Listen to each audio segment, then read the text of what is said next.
بسم اللہ الرحمن الرحیم، صلی اللہ علیہ وآلہ وسلم۔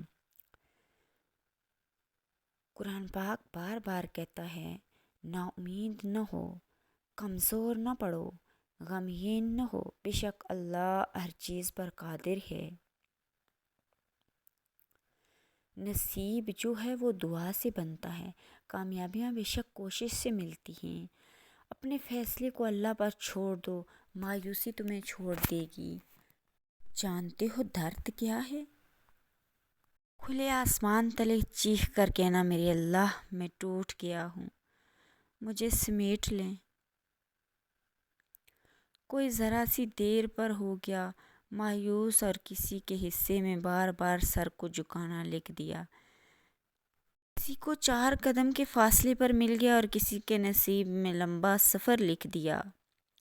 اللہ تعالیٰ کا ارشاد ہے، اور جب قرآن پڑھا جائے تو اسے کان لگا کر سنو، چپ رہو تاکہ تم پر رحم کیا جائے۔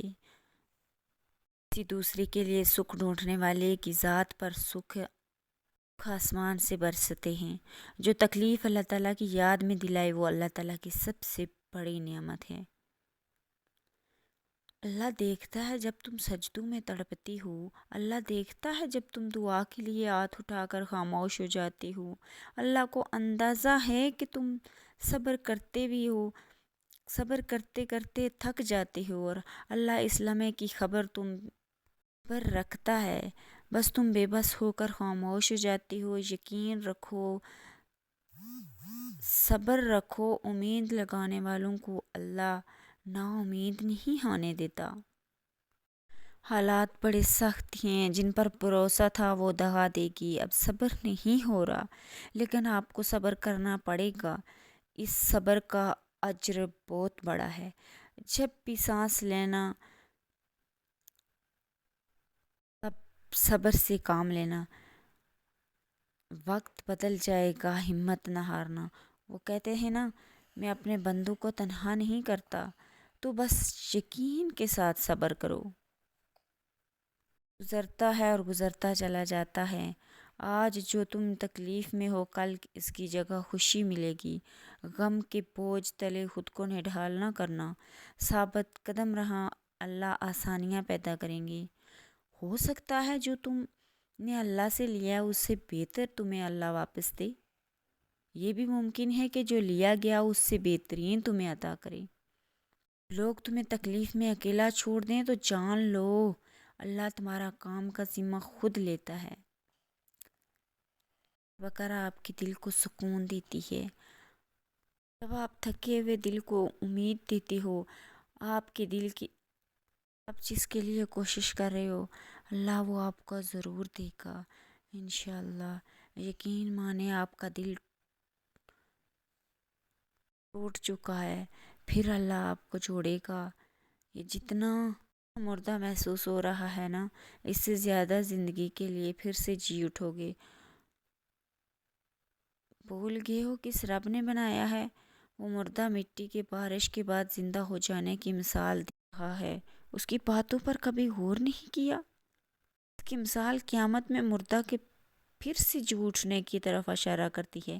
وہاں آپ کے دل کے لیے بھی اس میں امید نہیں ہے؟ بس اللہ کے معاملے میں اتنا نہ سوچا کرو، آنکھیں بند کر کے اعتبار کر لیا کرو۔ زندگی آخرت کے مقابلے میں ایک متعین قلیل کے سوا کچھ بھی نہیں ہے۔ جس کے کام رب سنوارتا ہے، اس کے کام بندے کیسے بگاڑ دیتے ہیں۔ حضرت علی نے فرمایا، 3 طریقوں سے پریشانی خوشی میں بدل جاتی ہے۔ خاموش رہنا، خاموش رہنے سے پریشانی کم ہوتی ہے۔ صبر کرنا، صبر کرنے سے ختم ہو جاتی ہے۔ شکر کرنا، شکر کرنے سے خوشی ملتی ہے۔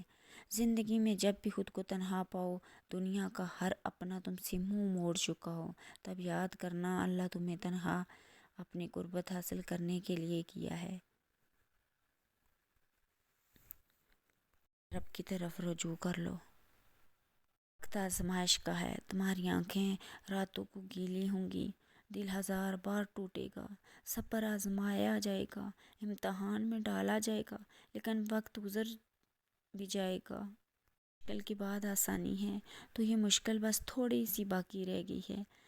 پیارے دنوں کا انتظار بس ختم ہونے ہی والا ہے، جہاں اللہ ہوگا تمہارے ساتھ تمہارا ساتھی۔ آزمائشیں اور مشکلاتیں ایسی بھی ہوتی ہیں جن کے ختم ہونے پر انسان کو احساس ہوتا ہے کہ وہ نعمت تھی۔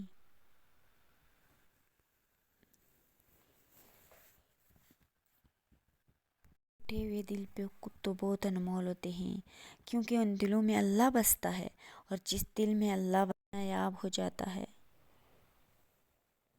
سارے دکھ 3 لفظوں میں آ کر ختم ہو جاتے ہیں۔ اللہ ہے نا۔ اپنے رب سے مانگیں، دل کھول کر مانگیں، وہ چیز جو آپ کو لگتا ہے کہ ناممکن ہے وہ بھی کہہ ڈالیں۔ اس کے لیے کچھ بھی ناممکن نہیں، اس نے تو صرف کن کہنا ہے۔ ہر مشکل کے حل کے لیے اللہ پر بھروسہ کافی ہوتا ہے۔ وہ مالک ہے، تمہارے دل کی حالت سے خوب واقف ہے۔ تم بس اپنی پریشانی اللہ کو بتایا کرو اور بے فکر ہو جایا کرو۔